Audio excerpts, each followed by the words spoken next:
everyone, so I'm making this video to showcase my new phone, which is a Google Pixel 7a with GrapheneOS. And I'm also making this video to announce my new project that I already have done. So I'll just showcase a quick preview at the end, and I'm very excited about this project because it is something that everyone will use. So stay tuned until the end of the video. I will show you the project and I'll show you what it does. I would 100% believe that you need it. So yeah.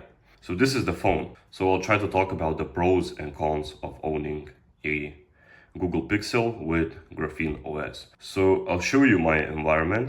So it's simple, you unlock. And this is a launcher that I really like. It's called the Niagara launcher. Now it is very nice and minimalistic. You basically just pin your favorite apps and that's it. So that's my phone. It is extremely boring, and I'll be honest, since it's boring, I found myself kind of like picking up my phone and looking at it. I'm like, what the fuck, what is it for? And it was really boring. I really wanted to go back to my iPhone, but I realized, yeah, I was probably addicted to my phone, and now that I take this into my hand and I can't really do stuff on it, I think that's the way it should be. So yeah, the features are actually very nice. So as you know, I don't know if you heard, there's a duress pin. So I actually have a pin code that will reset my phone, so I won't be doing that. So now about GrapheneOS. So GrapheneOS is de-googled, and yeah. Now the first con that I found when I just took it is actually you don't receive notifications at all. So you have to set that up. So if you do get GrapheneOS, make sure to ask like ChatGPT or something how to set up notifications. So I did that. It takes like 2 minutes, but by default, you don't really get notifications at all. Now, I want to also say, I installed it thinking that there is no tap to pay. Like, I'm so used to the iPhone tapping and paying, but there is tap to pay. You just have to get this app, which is called Curve Pay. So if you didn't know that, I recommend getting this app. Now, I really like this feature where you can basically just review what active apps are there and you can stop them. So it's basically like background processes. And I see this one is, I believe, some system app that you can't ever turn off. And yeah, I have my VPN on.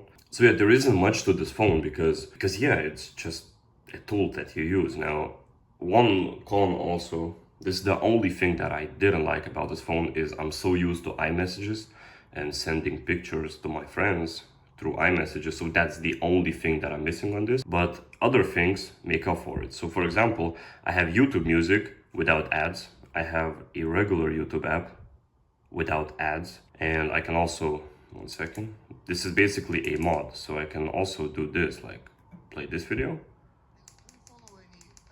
and then I can close the screen, and it keeps playing. So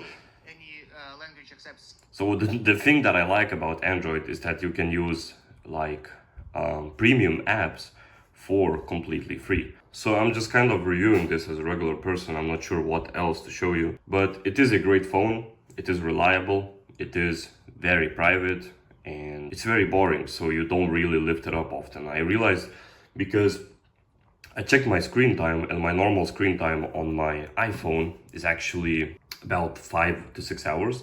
And on this phone, I realized my screen time went down to 2 hours because what the fuck am I going to do on it, you know? And also one thing, when you get a phone like this and you really like filter out all the background things, you kind of realize that you don't get much notifications. And like, that's the thing I like about it. Because on iPhone, and I also get into my app, why I made the app. So on iPhone, I used to get so many notifications and they just suck me into the phone. Now this is very quiet and it really doesn't annoy you unless someone is actually calling you. And the only notifications that I really receive are emails. So I realized a lot of these emails are just ads. So you're basically getting ads to your notifications. And yeah, so what I did, the app that I built, and I will showcase it in a minute, is basically an app that automatically unsubscribes you from all the junk. You basically get to choose. It takes from your email, you get to choose which you want to unsubscribe, and then it also deletes all the previous emails from them. So yeah, I'll quickly show a demo of that. So yeah, because I basically made it for myself, and because I realized the only notifications that I get on this phone are like spam emails from things I have subscribed to like years ago. So yeah, I'll show you that and I'll be right back. Now I also forgot to comment I know that this is the most private OS there is, right? But I made this video to showcase what it is using it as a regular person, because I'm not a techie guy, and yeah. So the main cons are obviously the iPhone apps that you use with your friends like FaceTime, etc.